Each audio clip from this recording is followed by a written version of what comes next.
Fight Mike here. Today we're going to be matchmaking the perfect cards for the UFC Fight Night in Perth, Australia in September and the UFC Fight Night in Rio in October.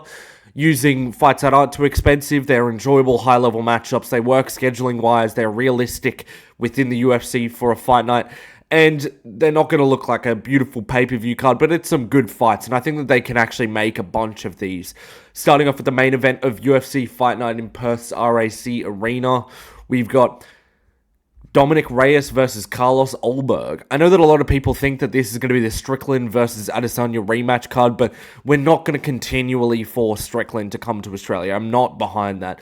I know the Aussies do love him here, but we need him in front of his actual fan base, and I've also seen that Adesanya said that the Strickland rematch is likely not going to be his next fight, so this is the next best main event for this. They could do Olberg versus Yuri, that would be a good fight, but I have a suspicion that they'll have him either be the backup for Ankalaev versus Alex, or they'll have him coming up next for Ankalaev if he wins.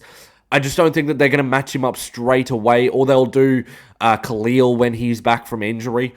I think that Olberg wanted to fight Khalil at one point, but Khalil just tore his meniscus before his fight against Jamal Hill, so he's going to have a good 5 to 6 months off. So the only other person that in the top 10 that actually makes sense is Reyes. He's coming off a 3-fight winning streak, and we need to see Carlos Ulberg in a 5-rounder. We haven't seen Reyes in a 5-rounder since, I believe, the Yuri Prohaska loss, so it'd be nice to see both of these guys retest themselves in 5-rounders. Dominic will be pushing the pace the whole time. It'll be a nice striking affair. It'll be like a fight where Olberg's forced to fight at a higher pace, not like Jan Blachowicz. And I think that this is a good fight to see who the next title contender could be for March of 2026, or see who's whose next fight should be for a title contender. So I do really like this fight. I think stylistically it'll be really fun, and it's a good progression in the light heavyweight division. Moving on to the co-main event, I've got the one that everyone knows. It's going to be Kai Kara-France versus Manel Kape. I would like this to be a 5-round co-main event as well. We've had some terrible 5-round co-main events for some of these fight night cards. I remembered Rose Namajunas having one, and it was so boring. So let's do a fun 5-round co-main. I think this fight needs to happen at some point. They've had so much beef, so this is the perfect time for it. Kai Kara-France took no damage against Pantoja, got finished in the 3rd round. He had absolutely no success in the fight, so he should try to get back in there. He looked really flat, and he didn't look like his timing was that good, so I think he needs more activity just to really get the most out of his career. He literally fights once a year or once every 2 years sometimes, so I think Manel Kape is also a good opponent for this. Minnell only just started walking in shoes again yesterday. He's coming back from a broken foot that he had to pull out with his fight against Brandon Royval.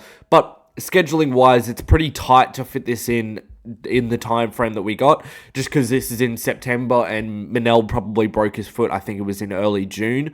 But I think it's a metatarsal fracture, so I don't think that it's too long of a recovery, and the rehab on it should only be a couple of weeks, so they could do both of these guys on a short training camp, maybe an 8-week training camp for both, and it would actually be somewhat fair for both, because Kai Kara-France will have a couple of niggling injuries from his fight against Pantoja, so I think both of these guys need to get back in there. They need to save face, just because Kai Kara-France had literally no success against Pantoja. So we really need to see both of these guys get back in there. Manel Kape's been pulling out of fights left, right, and center, so we need to see these guys save some face. Whoever the winner is of this fight would actually be able to go back up the rankings and not have the fan base hating on them for the next 6 or so months. Moving on to the feature fight, I've got Tai Tuivasa versus Shamil Gazv. I'm pretty confident they're going to put Tai against a Mario Pinto or someone's just outside the rankings, but it's going to be his last fight in the UFC, so I hope they give us this banger. When it's all said and done, we're going to be talking about Khabib versus Tony Ferguson, or Anderson Silva versus GSP, or a Jones versus Aspinall. But honestly, we're going to be missing the blob-off from Tai Tuivasa and Shamil Gazv once Tuivasa retires. We need to see this fight be made. Honestly, this would be a good fight to add on the card. 3rd fight up, we would have a couple of fun fights to start off the card, and then midway through we can have a blob off. And I think this needs to be on the card. We have Shamil Gaziev, who's slowly getting a name due to all of the memes. And I think that we should lean into that. So I feel like his next fights have to be like the Tuivasas, the Mick Porkins, or like the Tiburas, so that we can actually get like a miniature star, like a miniature blob star in the heavyweight division. So I think that Tuivasa's last fight should be against someone who we can build a name off. I know that Mario Pinto would be a good guy to build a name for, but let's give him Gaziev. Let's give him a guy that the crowd is going to love. Let's give him a guy that we can have some fun build-up. Like, imagine the press conference between the two of them. It would actually be enjoyable. And the thing is that we need someone that we can build Tuivasa from. And I don't want to just give him, like, some unranked can who could go on to be absolutely no one throughout the rest of their career. Like, I think Gaziev is probably going to be a staple of the top 15 for the next few years. I think he's going to be like a Tybura, so we may as well make his next few fights more hype and give him this Tuivasa fight. Moving on to the fourth fight on the card, though, I've got Jacob Malcoun versus Mansour Abdul Malik. We saw Mansour fight in Atlanta against Cody Brundage with a really weird decision. And he really could have lost that fight, so I didn't want to give him, like, a fighter that's, like, just outside the rankings. I wanted to give him someone else who's had, like, a odd career themselves. So I think Malcoun is the next best fighter for that. I think he's the step up from Cody Brundage. He looks a little bit more skilled than Brundage. He's younger. He's slicker. And the thing is about Malcoun, though, is that he's not had a legit fight for, like, 3 fights. He got the hip KO against Petrosky. It was a really weird ending. He got the DQ against Brundage where he was just elbowing him in the back of the head. So we need to put Malcoun on the right track. And even then, he doesn't look like he's been that slick. So I think it's a very close fight between him and Mansour Abdul Malik. And the thing is that even though Mansour and Cody Brundage had a scrap, they didn't really, like, I don't think that Mansour got that damaged in that fight. I don't think he needs to take that much time off. And I honestly think the training is going to help. Working with Eric Nixick's obviously going to help. But I think getting this guy in the cage and getting him used to losing some rounds and just not being able to instantly smoke everyone, I think that that's going to be the way that we develop him, and just giving him these incrementally harder matchups without just throwing him to the wolves after 6 months with Eric Nixick. Like, I think that this is the way that we can build him properly. This is actually similar to the next fight, but moving on to that fight, we have got Billy Quarantillo versus Jack Jenkins. This is a little bit of a random fight to throw on the card, but I think that this would be so fun. And we need Jack Jenkins on the card. He's literally always putting on bangers. He had a tough loss last time out against Gabriel Santos. After almost finishing him with a head kick, he got submitted. And Jack in his history has shown some issues with his submission defense throughout his career. So I wanted to give him someone who's like a little bit of a step down with their jiu-jitsu from Gabriel Santos, and someone who still likes to scrap so we can get the fight of the night type fights from Jack Jenkins. And Quarantillo is literally that guy. He got slept last time out against Cub Swanson in Tampa in December, but that's a good amount of time off. I think that's about 9 months off. And this is a pretty good fight to come back to, even though Jack Jenkins has got a lot of power. He's sort of inexperienced and he's shown some issues in his fight IQ. Billy Quarantillo, obviously the older and more experienced fighter. I think he's like 37 or 38 at this point. And both of these guys are coming off to losses and they will put on a firefight. So this is like the perfect main card opener to satisfy the fans that are in the RSC arena. We'll move on to the Brazil card, though, that's happening in October this year. I believe it's going to be at the Jailton Arena. I have no idea how to say that. But I've got the main event for this one. I've got Alexander Volkov versus Jailton Almeida. I'm 99% sure that this is what's going to be made for this fight night. I don't see there being any other ranked Brazilians that can fight on the fight night, and Mauricio Ruffy could be put on it, but I don't see anyone who can, scheduling-wise, make the fight in lightweight who's actually ranked that Ruffy can headline against. So this is sort of the only fight that can be made. It's also one of the only heavyweight fights that can be made in the top 5. We've got Waldo and Sergey. We've got them matched up. Gunn will be fighting Aspinall soon. Blade's just injured his knee. So it's sort of like the only fight they can make. And I know that Volkov got robbed last time out, and Dana said that he would make a good fight for him. But we're going to reward Volkov with 9 months off and the least hyped heavyweight on the roster that we already tried to make him fight and he turned down. And also, now it's on the opposite side of the world. So we are completely ruining Volkov's career with this, but we literally have to. There's nothing else that can be done in this division unless he wants to wait out for a Curtis Blades matchup in the middle of next year, so then he would be off for 18 months. This is the only fight he'll get, so he can win it. I don't think he does win it, though, and it's sort of just the way that the cookie crumbled. Like, he just got fucked over by Dana, and now there's nothing he can do about it, so moving on to the co-main event of this one, we've got the Battle of the Broken Collarbones. We have Renato Moicano versus, I was going to call him Canelo Alvarez, but oh my gosh, why have I forgot his name? This is actually like the worst brain fart I've ever had in my life. Oh my god. I'm just going to call him Moicano versus Alvarez. So, Moicano's been calling for the Michael Chandler fight. I just don't think he's going to get it. He needs to defend his spot in the rankings.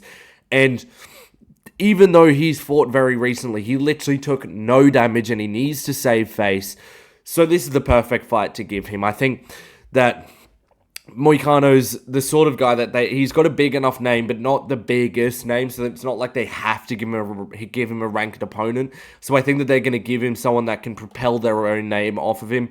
And the thing is that Moicano's only ranked win is Benoit Saint Denis, who's not an impressive fighter, so we need to shoot Alvarez up the rankings. We can't throw him against like a winner of a Bobby Green versus Carlos Diego Ferreira. We have to see him against a big name as he's on a decent streak. He's got a couple of finishes under his belt. He's looked pretty good in his last few fights. And style-wise, this is what we want to see when we're getting Alvarez into the rankings. We've seen Alvarez struggle with people with good ground games and good ground and pound. Joel Alvarez, I'm so sorry. Holy God, that's annoying. I almost had to restart the video just because I forgot his first name. But we've seen Joel Alvarez struggle with ground and pound a fair few times. But this is what Moicano wants to do. And I think that we need to see Alvarez against these guys who are just going to try body lock, take him down. Because he's so tall. And if he doesn't show these improvements, he's just going to get smoked by a Grant Dawson in the rankings. So we need to see these improvements. Let's book this fight. Moving on to the feature fight of this card, I've got Vicente Luque versus Randy Brown. I know Luque fought at 316, but he should be good to fight in October. That's a good 5 months after he fought. And this is a rematch. Luque knocked out Randy Brown in the second round of their last fight in 2020. And I know that Randy wants some ranked opposition, but I think that this is the way that you convince him, no, you don't get anyone ranked. You get to avenge your loss against Luque. So this is a good fight. I think that this is the sort of fight that you can give him and then get him a shot in the rankings after he beats Luque. Just because even though to the fans he won against Brian Battle, on paper he still lost, so I can't really give him a ranked guy straight away.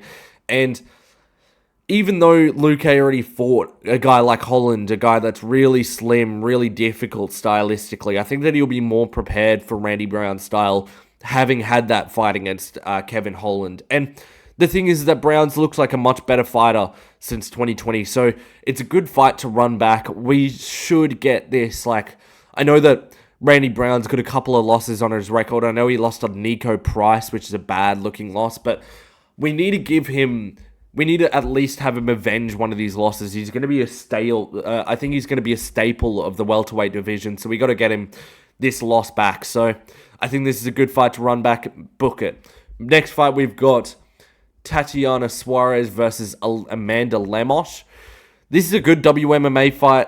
Dare I say it is main card worthy. Lemos did stink up her last fight, which makes me think it's not, against Yasmin Lucindo at 313. But that was with the grappling. She's not going to be able to do that against Tatiana Suarez. And we saw last time out that Tatiana's not going to just squash Lemos, as her wrestling is not near the level that it needs to be.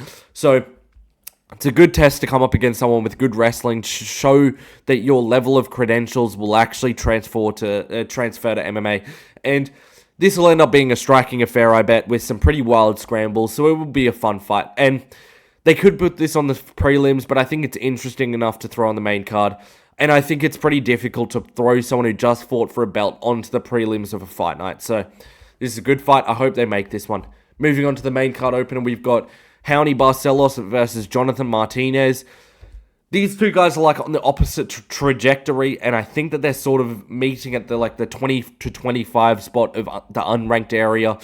And stylistically, this is going to be a fun fight. Martinez has shown some decent takedown defense in the past. How he likes to shoot takedowns, work from the clinch, does some point striking. Martinez is going to try to leg kick him to oblivion, do his usual game plan, sort of fight like a Chito Vera with only leg kicks.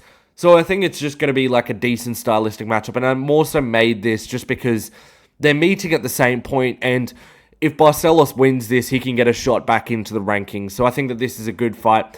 Jonathan Martinez is on a 2-fight losing streak, so it's a chance to get him to get a win back over a good name like Rowney, who's been getting some good wins recently. So I think this is a good fight to make. I hope they do book this.